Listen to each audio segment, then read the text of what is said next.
গুঞ্জন আর নাটকীয়তার পর অবশেষে পদত্যাগের সিদ্ধান্ত নিয়েছেন রাষ্ট্রপতি মোহাম্মদ শাহাবুদ্দিন। শিগগিরই তিনি স্পিকারের কাছে পদত্যাগ পাঠাতে পারেন।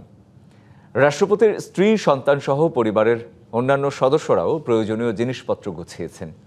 বঙ্গভবন ছেড়ে রাষ্ট্রপতি উঠবেন গুলশানের নিজ বাসায়। 2023 সালের 24শে এপ্রিল আওয়ামী লীগ সরকারের সময় রাষ্ট্রপতি হওয়া মোহাম্মদ শাহাবুদ্দিনের মেয়াদ শেষ হওয়ার কথা 2028 সালের এপ্রিলে। 5 বছরের জন্য নিয়োগ পেলেও 3 বছর 3 মাস দায়িত্ব পালনের পর পদত্যাগ করতে যাচ্ছেন মোহাম্মদ শাহাবুদ্দিন। আমি আইন অনুযায়ী বাংলাদেশের আওয়ামী লীগের মনোনয়নে বিনা প্রতিদ্বন্দ্বিতায় 5 বছরের জন্য রাষ্ট্রপতি নির্বাচিত হন দুর্নীতি দমন কমিশনের সাবেক কমিশনার মোহাম্মদ শাহাবুদ্দিন। 2023 সালের 24শে এপ্রিল দেশের 22তম রাষ্ট্রপতি হিসেবে দায়িত্ব পালন শুরু করেন। তার দায়িত্ব নেয়ার 3 মাস পরই আসে রক্তাক্ত 24। 5ই আগস্ট গণ অভ্যুত্থানের মুখে দেশ ছাড়েন তৎকালীন প্রধানমন্ত্রী শেখ হাসিনা।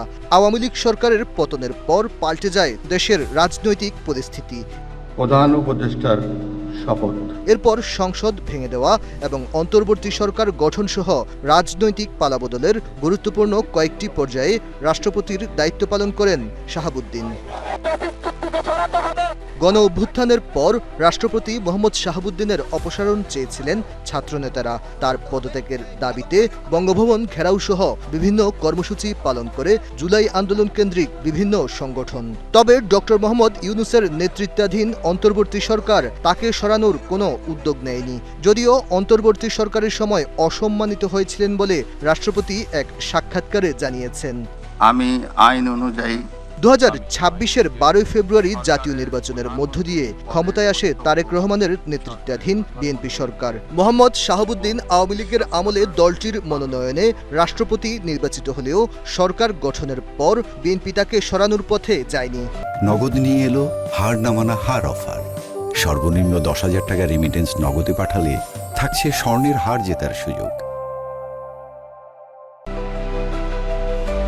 সরকার পরিবর্তনের পর থেকেই রাষ্ট্রপতির ভবিষ্যৎ নিয়ে রাজনৈতিক অঙ্গনে নানা আলোচনা ছিল। তবে সরকার বা বিএনপি থেকে প্রকাশ্যে কখনো তার পদত্যাগের দাবি ওঠেনি।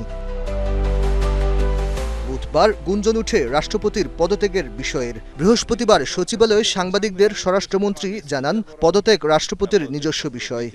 যদি মহামান্য রাষ্ট্রপতি স্বাস্থ্যগত কারণে হোক, যে কোনো কারণে পদত্যাগ করতে চান, সেই অপশন তো ওনার আছে। এখানে সরকারের পক্ষ থেকে কিছু বলা হয়নি। নির্বাচন কমিশন জানায়, পদত্যাগ করলে সংবিধান অনুযায়ী 3 মাসের মধ্যে রাষ্ট্রপতি নির্বাচনের বিধান রয়েছে। রাষ্ট্রপতির পদ যদি খালি হয় কোনো কারণে, সেটা পদত্যাগের মাধ্যমে হোক বা অন্যভাবেই হোক, তাহলে নির্বাচন কমিশন আইন অনুযায়ী পরবর্তী 90 দিনের মধ্যে নির্বাচনের ব্যবস্থা করবে।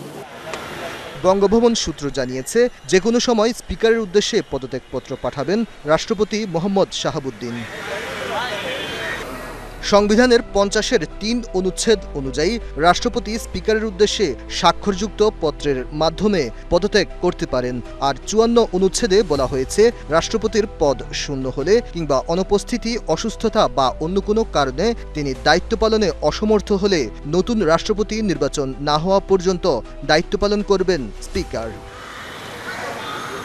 দেশের 22তম রাষ্ট্রপতি মোহাম্মদ শাহাবুদ্দিনের পদত্যাগের সিদ্ধান্তের পর এখন রাজনৈতিক মহলে আলোচনা শুরু হয়েছে কে হচ্ছেন 23তম রাষ্ট্রপতি। Aditya Arafat, DBC news, Dhaka.